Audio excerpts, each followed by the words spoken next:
दोस्तों स्वागत है मेरे चैनल स्लेट एंड पेंसिल में। देखिए रेलवे, पटवार, एएलपी और भी कई एग्जाम्स में कुछ प्राय ऐसे सवाल पूछे जाते हैं कि सेरीकल्चर के अंदर किसका अध्ययन किया जाता है, पक्षियों के अध्ययन को क्या कहते हैं, सांपों के अध्ययन को क्या कहते हैं। और इस तरह के सवाल थोड़े से कंफ्यूज करने वाले होते हैं, इसलिए आज हम इसी सेक्शन को कवर करेंगे जो कि ब्रांचेज ऑफ साइंस एनिमल से रिलेटेड हैं।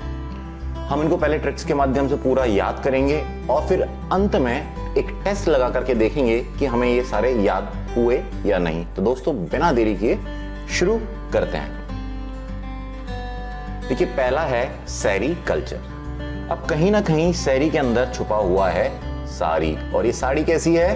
रेशम की साड़ी है। तो बस हमें यहीं से अपनी ट्रिक निकालनी है कि रेशम से आपका बन जाएगा। आपको याद आएगा कि ये जो प्यूपा है और ये रेशम का हम जो उत्पादन करते हैं उस समय इस प्यूपा वगैरह का हम पालन करते हैं, और उसी से संबंधित हमारा निकल के हो जाएगा रेशम कीट पालन, रेशम उत्पादन का अध्ययन यानी सेरीकल्चर।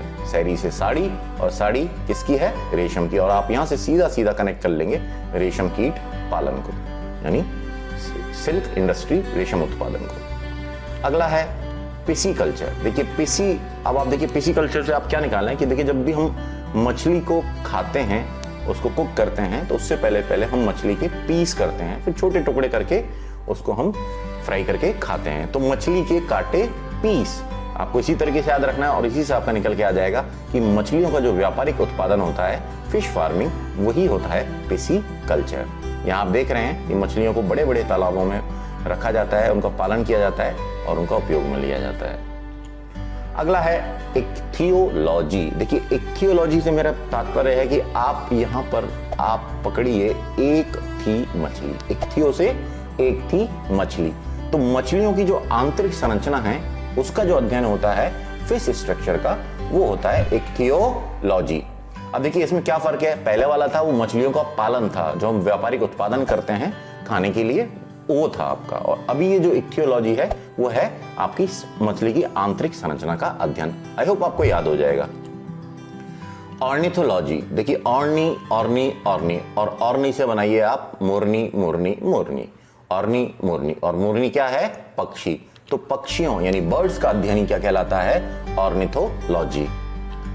अगला है ऑफियोलॉजी। देखिए ऑफियोलॉजी आप यहां देख रहे हैं, एक बंदा है, सडनली उसके सामने सांप आ गया। सांप आने से क्या हुआ? उसको बड़ा डर लग गया, तो ये बिल्कुल एकदम ऑफ हो गया, इसका दिमाग की ऑफ हो गया। किसके मारे? फियर यानी डर के मारे। ऑफियो ऑफ हो गया, फियर डर के मारे। और किसका डर है? सांप का डर है। तो सांपों का अध्ययन ही कहलाता है ऑफियोलॉजी, स्टडी ऑफ स्नेक्स। इसको हम सर्पेंटोलॉजी भी बोलते हैं, सर्पेंट मतलब भी सांप ही होता है। अगला है आर्केनोलॉजी। देखिए यहां छुपा हुआ कहीं ना कहीं आर्का। तो देखिए इस आर्का में आपने कभी भी मधुमक्खी के छत्ते देखे होंगे, मकड़ी के जो जाल देखे होंगे, उसके अंदर आपने देखा होगा एक विशेष प्रकार की संरचना होती है। अब गणित के अंदर आपने पढ़ा है आर्क। आर्क मतलब होता है चाप। तो ये जो आपको संरचनाएं दिख रही हैं, आप देख रहे हैं ये छोटे छोटे चाप हैं। यहाँ पर भी आप देखेंगे छोटे छोटे चाप हैं। आर्क यानी चाप, और ये कहाँ पाए जाते हैं? मकड़ी के जाल में। तो बस मकड़ियों का अध्ययन ही कहलाता है आर्केनोलॉजी यानी स्टडी ऑफ स्पाइडर्स। अगला है बैक्टीरियोलॉजी। बड़ा आसान है, बैक्टीरिया, तो स्टडी ऑफ बैक्टीरिया यानी जीवाणुओं का अध्ययन। आपको सीधे सीधे ही बैक्टीरिया से कनेक्ट कर लेना है, जीवाणु का अध्ययन। अगला है एंटोमोलॉजी। देखिए यहां से पकड़िए एंटो, और एंटो से आपको याद आएगा एंट यानी चींटी। एंट होती है चींटी, चींटी कीट पतंगे। तो बस चींटी कीट पतंगे, इसी तरह के कीटों का जो अध्ययन होता है वो कहलाता है एंटोमोलॉजी यानी स्टडी ऑफ इंसेक्ट्स। अगला है हर्पेटोलॉजी। तो देखिए इसको हम कैसे याद करेंगे? देखिए आपको यहाँ पे कई तरह के चीज दिखाई दे रहे हैं। आपको यहाँ पे कुछ रेप्टाइल्स यानी सरीसृप दिखाई दे रहे हैं जो कि रपट रपट के चलते हैं। तो हर्पेटो, रपेटो, रपेटो से आप निकालो रपट रपट के चलने वाले, और रपट रपट के कौन चलते हैं? सरीसृप यानी रेप्टाइल्स।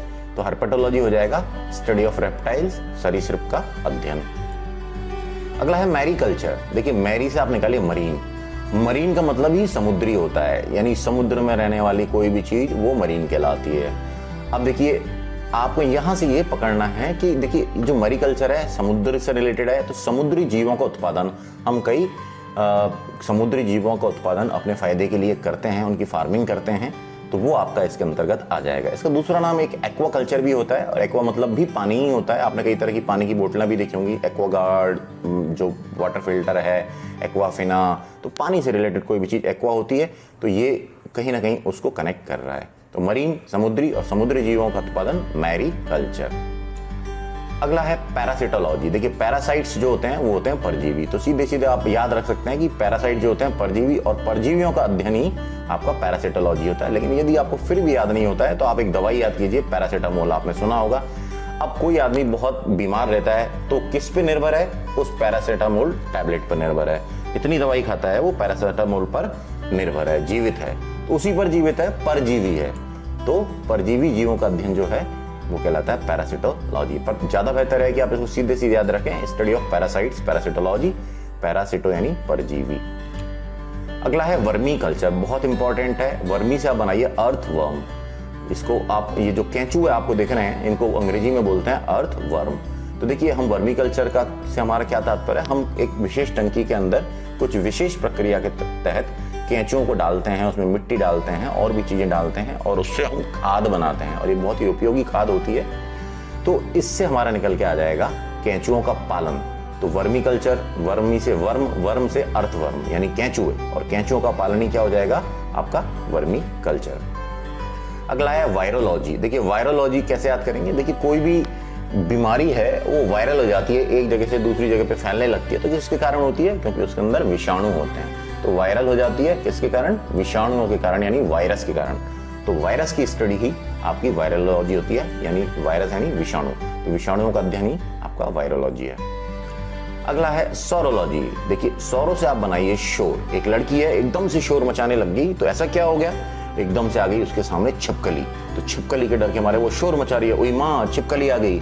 तो बस आपको छिपकली का जो अध्ययन है वो होता है सौरोलॉजी। सौरोलॉजी, शोर मचाया क्यों? सामने आ गई छिपकली, और छिपकली का अध्ययन सौरोलॉजी।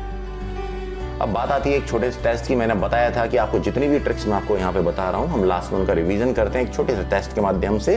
तो चलो देख लेते हैं।